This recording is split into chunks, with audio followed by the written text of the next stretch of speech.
ಶಿಕ್ಷಣಾಧಿಕಾರಿಗಳೇ ಶೌಚಾಲಯಕ್ಕೆ ಹೋಗಲು ದಾರಿ ಹುಡುಕಿಕೊಡಿ ಎಂದ ವಿದ್ಯಾರ್ಥಿಗಳು. ಹೌದು, ಶಿರಹಟ್ಟಿ ಪಟ್ಟಣದ ಮ್ಯಾಗೇರಿಹೊಣಿಯ ಸರ್ಕಾರಿ ಮಾದರಿ ಪ್ರಾಥಮಿಕ ಶಾಲೆಯಲ್ಲಿ ಬಾಲಕರ ಶೌಚಾಲಯ ಗಂಬಿದ್ದು ನಾರುತ್ತಿರುವ ಕಾರಣ ವಿದ್ಯಾರ್ಥಿಗಳಿಗೆ ಇದನ್ನು ಉಪಯೋಗಿಸಲು ದಾರಿಲ್ಲದಂತಾಗಿದೆ. ಈ ಸಂಬಂಧ ಶಾಲೆಯ ಮುಖ್ಯೋಪಾಧ್ಯಾಯರು ಹಾಗೂ ಹಲವಾರು ಬಾರಿ ಸಂಬಂಧಪಟ್ಟ ಅಧಿಕಾರಿಗಳಿಗೆ ಮನವಿಯನ್ನ ಸಲ್ಲಿಸಿದ್ರು. ಏನು ಪ್ರಯೋಜನ ಆಗಿಲ್ಲ. ಬಾಲಕರು ಶೌಚಾಲಯಕ್ಕೆ ಹೋಗುವ ದಾರಿಯಲ್ಲಿ ಕಸದ ರಾಶಿ, ಗಿಡ ಗಂಟೆಗಳು ಬೆಳೆದಿವೆ. ಇದು ವಿಷ ಜಂತುಗಳ ತಾಣವಾಗಿದೆ. ಪಕ್ಕದಲ್ಲಿ ಕೊಠಡಿಗಳಿವೆ. ಏನಾದರೂ ಅವಘಡ ಸಂಭವಿಸಿದರೆ ಇದಕ್ಕೆ ಯಾರು ಹೊಣೆ ಎಂದು ಪಾಲಕರು ತಮ್ಮ ಅಳಲನ್ನ ತೋಡಿಕೊಂಡ್ರು. ಪಟ್ಟಣ ಪಂಚಾಯಿತಿ ವ್ಯಾಪ್ತಿಯಲ್ಲಿ ಬರುವ ಸರ್ಕಾರಿ ಪ್ರಾಥಮಿಕ ಶಾಲೆ ಮೂಲಭೂತ ಸೌಕರ್ಯದಿಂದ ವಂಚಿತವಾಗಿದೆ.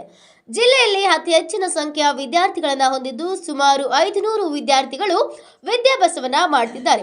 ಶಿಕ್ಷಣವು ಚೆನ್ನಾಗಿದೆ, ಆದರೆ ದುರಾದೃಷ್ಟಕ್ಕೆ ಮೂಲಭೂತ ಸೌಲಭ್ಯಗಳು ಇಲ್ಲದೆ ಇರುವುದು ನಾಚಿಕೆಗೇಡಿನ ಸಂಗತಿಯಾಗಿದೆ.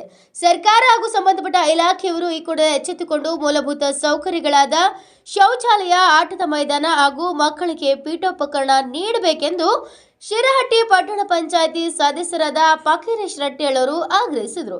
ಕ್ಷೇತ್ರ ಶಿಕ್ಷಣಾಧಿಕಾರಿಗಳೇ, ನೀವು ಕೂಡ ಪ್ರತಿಯೊಂದು ಶಾಲೆಗೆ ಭೇಟಿ ನೀಡುತ್ತಿರುತ್ತೀರಿ, ಮಕ್ಕಳ ಶೈಕ್ಷಣಿಕ ಪ್ರಗತಿಯ ಬಗ್ಗೆ ವಿಚಾರಿಸ್ತೀರಿ. ಇಂತಹ ಸಂದರ್ಭದಲ್ಲಿ ಈ ಸಮಸ್ಯೆಗಳ ಬಗ್ಗೆ ಗಮನ ಹರಿಸಿರಿ. ಏನಾದರೂ ಸಂಬಂಧಪಟ್ಟ ಅಧಿಕಾರಿಗಳು ಕ್ರಮ ಕೈಗೊಳ್ತಾರೆ ಎಂದು ಕಾದು ನೋಡಬೇಕಿದೆ. Veeresh ಗುಗರ್ಗಿ, NKS TV4 Shirahatti.